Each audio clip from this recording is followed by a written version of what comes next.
Hello? Can you hear me? Don't exit this room, okay? This isn't a mistake. This room isn't a mistake.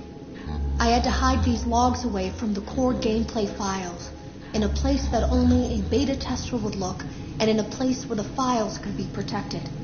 I just really hope that the next development team finds this before the game is released to the public.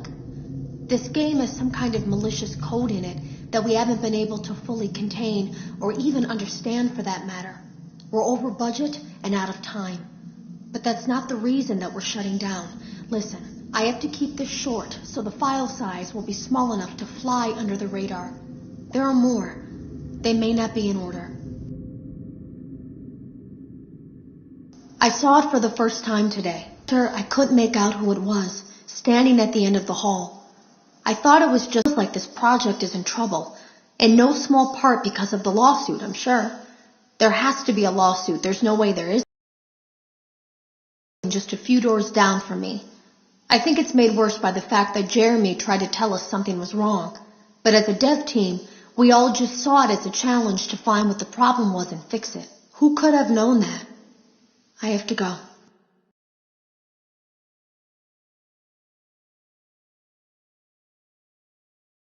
I heard a pretty heated... Have you ever heard of a guillotine paper slicer?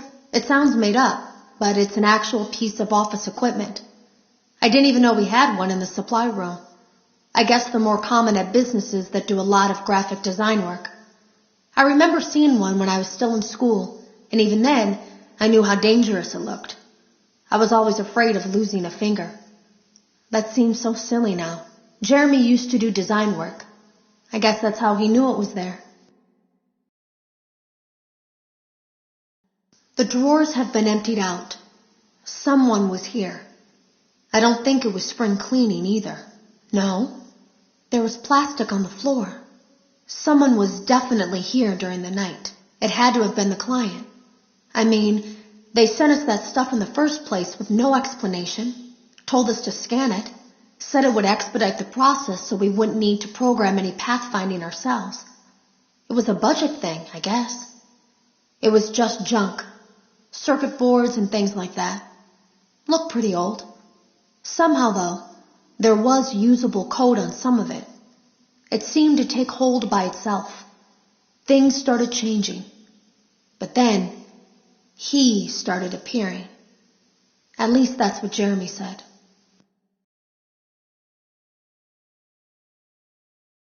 I came in early that morning. Jeremy complained of nightmares when he came in this morning. He wasn't talking about it like someone telling a friend about his dreams, though. He was pale. Looked like he hadn't eaten in days. He spent an hour talking in Dale's office, but it didn't look like he was given much sympathy. When he came out, he went directly back to the testing room. He doesn't even jump anymore. Nothing scares him. He just stands there like he's talking to someone. Sometimes he rocks from side to side. We were told to leave him alone.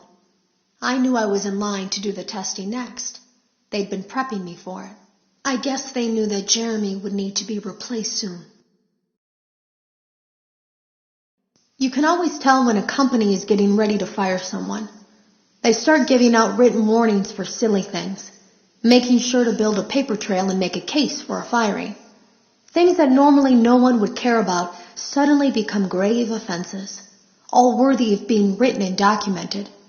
I guess it works two ways, because it also encourages a person to quit rather than be scrutinized so heavily. I think Jeremy was too far gone to consider that option, though. The thing about it is that I don't think they were going to fire him because of anything he was doing wrong. They just knew he'd seen something. They needed to discredit him. There was something that looked like a Halloween mask laying on the floor. I didn't understand. Ink must have spilled. It was only then that I heard a shuffle from the testing room and realized Jeremy must be there. I went back and peered in the window. I couldn't see his face. He had the visor covering his head. He had ink spilled on himself as well. The front of his shirt looked black in the dark room. He turned his head in my direction, but I don't think he knew I was there. I was told I had 3 days to finish Jeremy's work, but I know it's just passing the time. They don't really expect me to do anything. It's just to keep up appearances until the buyout is complete. We have to look like we have things under control. There's another potential development studio that wants to pick up from here, but who knows what kind of lies they're being fed to convince them to do it. Against my better judgment, I'm going to do my best to see what's here, make notes of it, and try to isolate where this thing is hiding. At least then the next person that tests this will have a chance of getting rid of it.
For you to help you get settled in on your first night.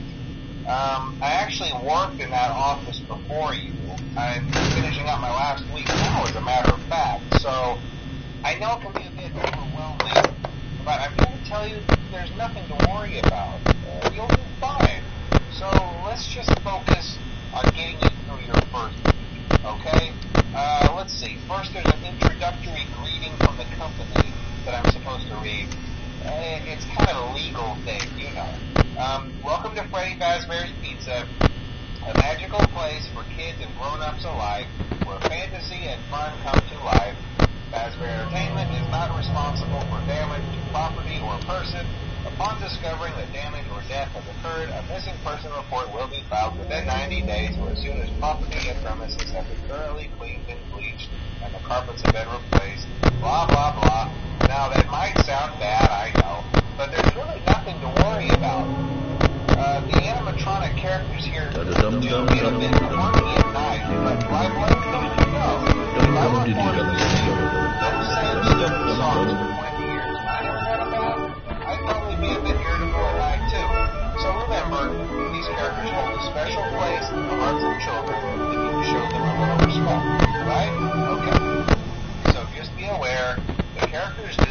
to wander a bit. They're left in some kind of free roaming mode at night.